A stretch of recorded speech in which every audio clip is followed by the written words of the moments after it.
finish up the sermon series this week.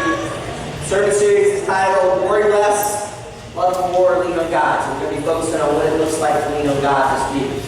Our scripture comes from the Gospel of Matthew, chapter 11, verses 28 through 30, where we read these words. Come to me, all you who are struggling hard and carrying heavy loads, and I will give you rest. Put on my yoke and learn from me. I'm gentle and humble, and you will find rest for yourselves. My yoke is easy to bear, and my burden is light. It's the word of the Lord. Lean on God. So we're going to take a look at Christ's yoke and what that means to us as far as leaning on God this morning. Last week we kind of ended with seeing life as it is an act of love. So letting go and letting God, remembering that we really can't control the future, what's out there. All we can do is deal with what is right in front of us and what God has given us to do. And so we're going to kind of take that into this next conversation. I don't know about you, but this could be me in this picture, with the load on my shoulders, with the stress and the worry and all the things that we've been talking about for 2 weeks that we haven't let go, right? And so we realize and we understand that it's not always as easy as just saying, don't worry anymore. It takes effort, and you've got to work at it. We talked about loving being a part of that, but truly leaning on God begins to get us to where we need to be. So we need to understand what that means. In the scripture I read this morning, the first words that Jesus uses is, come to me. He says, come to me. What he's doing, in essence, is he is inviting us into a relationship with the scripture. He is inviting us into a deeper discipleship journey. If you're already a disciple, he's inviting you to go deeper into your discipleship journey. If you don't know him yet, he's inviting you into that initial relationship that begins the journey of discipleship. He's inviting you in. He's inviting everyone in. Because the reality is we all have burdens. There is not a person that walks this earth that doesn't have some sort of burden. And Christ invites us into a relationship with him that we might be renewed by that relationship. So it's an invitation. It's an invitation to grow deeper. Now, interestingly enough, he invites us into a relationship, and then he says, put on my yoke. So, does anybody know what a yoke is? Yes. Jerry, what's a yoke? It's something you put on an ox. Something you put on an ox. Does anybody know what an ox is? Joshua actually planted a yoke, but when you sent that message, they wouldn't let it over the plane. Aw, that would have been awesome to have had that this morning. We look everywhere for them. We were calling historical societies, and they're hard to find. But this is a yoke. This is what a yoke looked like. This wooden member across the shoulders of these two ox. Now, just so you know, an ox is a steer that they have let just grow and is of no use to anything else except as a beast of burden. These animals are huge if you've ever seen one. I mean, they can stand this tall, and they're strong as all get out. They can pull twice their own body weight. So they're huge. But this is what a yoke is. It's carved to fit across the two animals' shoulders, where most of their strength, when they push, they can drive into the loads. Okay, so that's what a yoke is. Now, I want you to know what a yoke would have meant to the Jewish people who heard Jesus say this. Now, on the surface, we think, oh, I love this scripture, I want to be yoked with Jesus. But that's not how it would have been initially received. Because they understood a yoke as being a servant to someone else. Being in service to someone else. That this is not necessarily a good thing. They have these burdens. They yoke them. They yoke them to do their bidding. And not only that, but they also have the Pharisees who were teaching them that they are yoked with Moses. Because Moses represents what?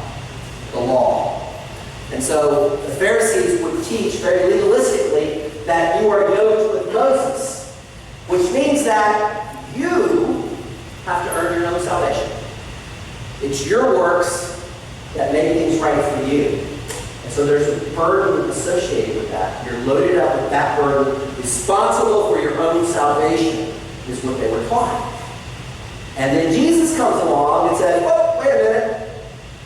You don't have anything to do with earning your own salvation. It's a gift from me. I give that. Not the law. Me, personally. Your salvation comes through Jesus Christ.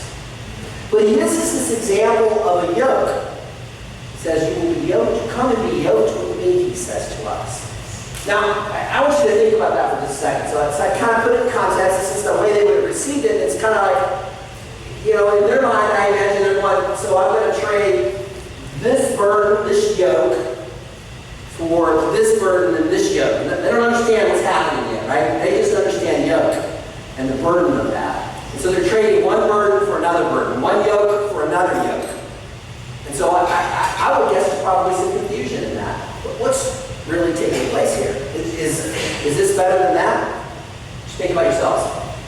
You all are burdened. With a variety of different things. Some of us are burdened with mortgages. Some of us are burdened with car loans. Some of us are burdened with raising young people. Sorry, guys.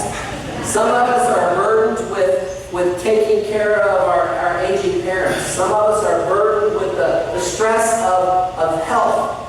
There are all kinds of different things that we are burdened with. And in reality, we yoke ourselves with these burdens. You're yoked with your mortgage. You have to pay. You don't have a choice. You can lose your house. Right? You have to pay your car loan. You're yoked with those car loans because you got to pay them. And we trade burdens. We trade burdens. I want a bigger, better house, so I'm going to trade this mortgage for this mortgage so that I keep up with the Joneses, right? Or I gotta have a new truck. I gotta have a better truck than that Toyota that Marty drives. It's just gotta have it. So you get another one, and you go buy a Dodge, which is a real truck. Sorry, Mike. Ford. So we live in a world where we have our own burdens, we have our own yokes, and we trade them one for the other. And in all honesty, that trading of those yokes, trading of the burdens, no one is better than the other. You don't find yourself in a better place just because you swapped your burdens. I was saying this morning about, I don't know about you all, but I get these credit card advertisements all the time in the mail with a blank check in there. Okay? If you'll write out to your other credit card companies and pay off them, we'll give you 0% interest for 6 months. I hadn't paid off those in 3 years. You really going to pay this off in 6 months? And oh yeah, by the way, the interest rate's even more at the end of those 6 months than what I'm paying over here. And so we become burdened to things like this. And we think, oh, we'll get a quick fix, we'll just take care of this and everything will be good. No, it's not the way it works. We have to be smart. We have to learn from our mistakes, and we have to grow. In this world, in this day, it's almost impossible to become unyoked to something because of the way our society works. But where are you going to put your trust is the real question. Jesus says, put it in me. I watched videos of yoked animals. I really wanted to show one this morning, but I couldn't find a good one that was worthy of you all. There was one video I watched. I'll tell you about it because it's actually really cool. It was too blurry to show, but it was 2 ox being yoked together for the first time. Now, I don't know about you, but in my mind, I kind of envisioned a cartoon thing going on, and that's exactly what I saw. 2 huge animals, 1,000-pound plus each, trying to go in opposite directions. One would take off this way, and this one would fall down, and this one would get up and take off that way, and this one would fall down. And it was just this back and forth, this tug of war for a period of time until they finally became comfortable in being yoked to one another. And surprisingly enough, it doesn't take that long. I read somewhere online that it takes about a month working with these 2 animals to get them to the point where they can follow simple commands Be yoked together. Move right, move left, move forward, back up. With a little bit of effort by a trainer working with them every day, they were able to finally live their lives yoked to one another.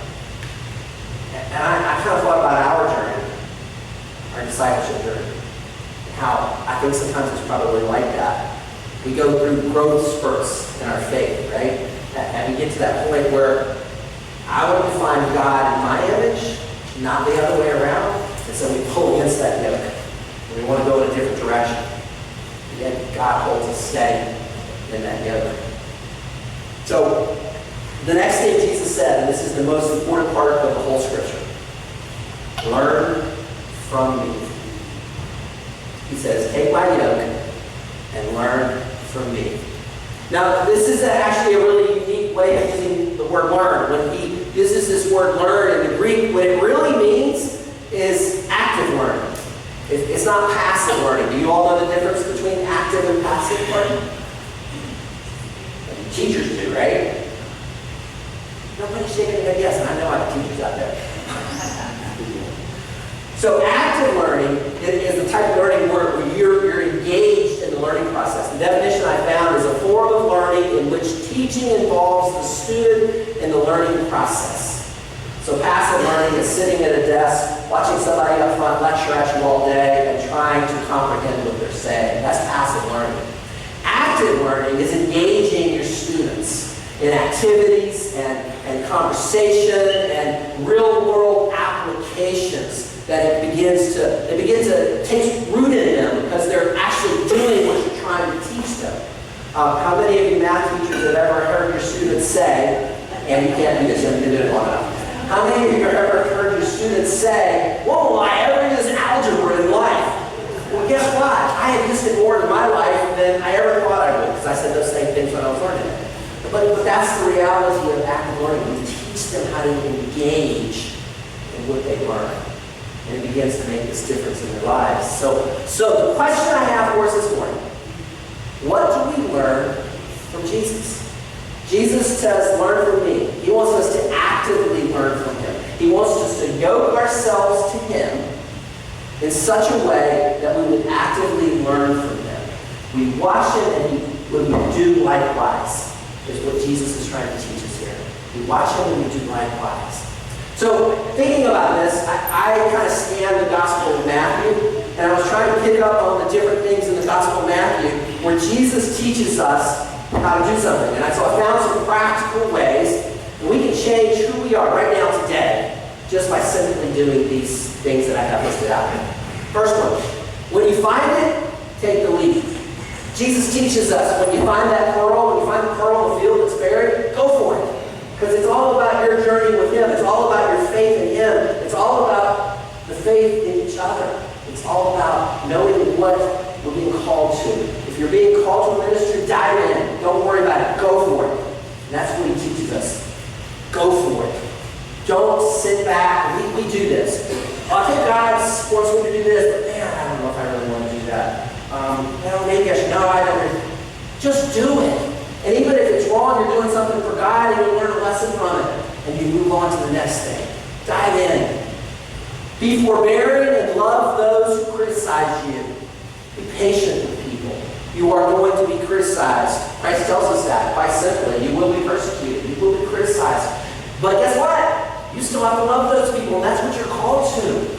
Don't let it drag you down. Don't let it load your back up with stress and worry. Be patient with people. Be patient and love those who criticize you. Always go beyond what is required. We can talk about this in stewardship and doing ministry and giving and taking care of the poor. You name the category. We can talk about this and go above and beyond what the bare minimum is.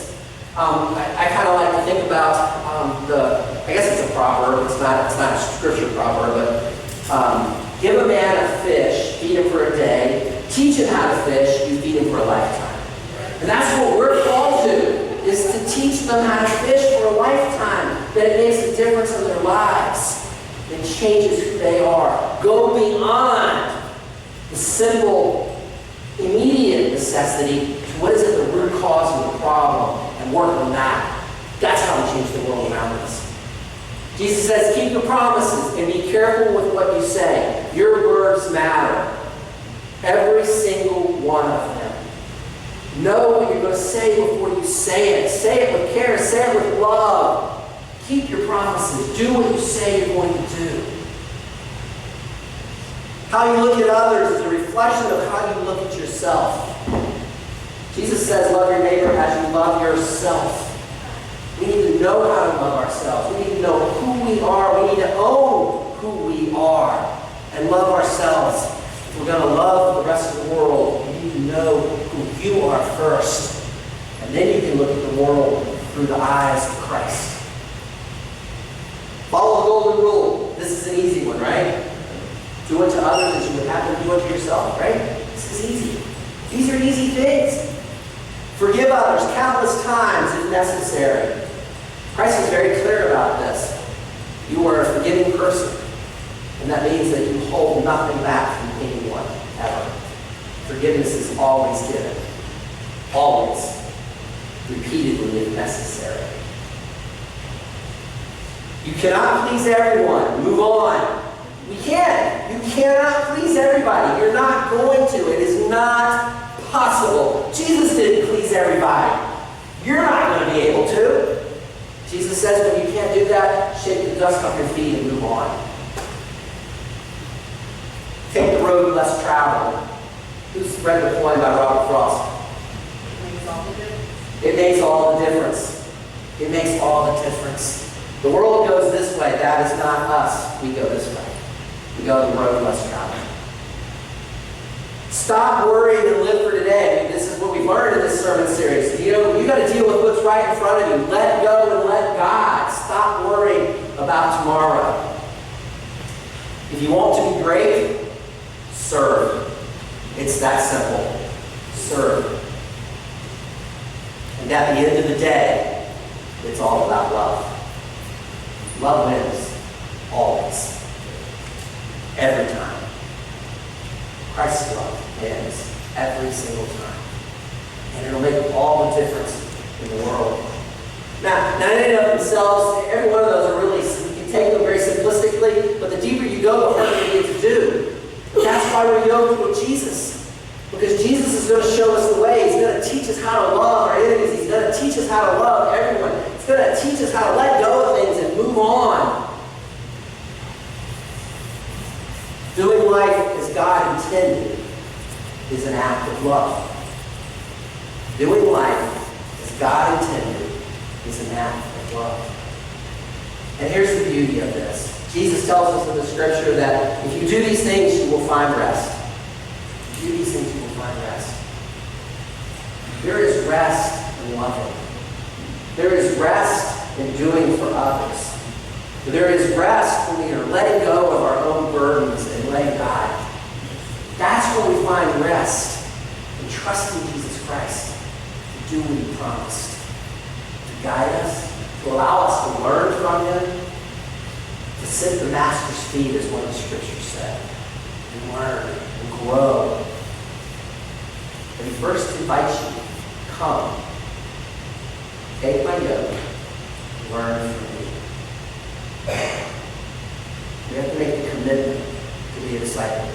A disciple willing to grow in our faith. A disciple willing to trust in Jesus Christ. A disciple willing to be yoked next to Jesus, knowing full well that sometimes we're going to buck that yoke and not like it and try to pull Christ down. I don't think you'll ever do that like the bulls did. But you're going to try to, because sometimes we just want to make Christ in our image and not let Him be Christ. If we'll learn from those experiences, if we'll dive in where He calls us to, we will find rest.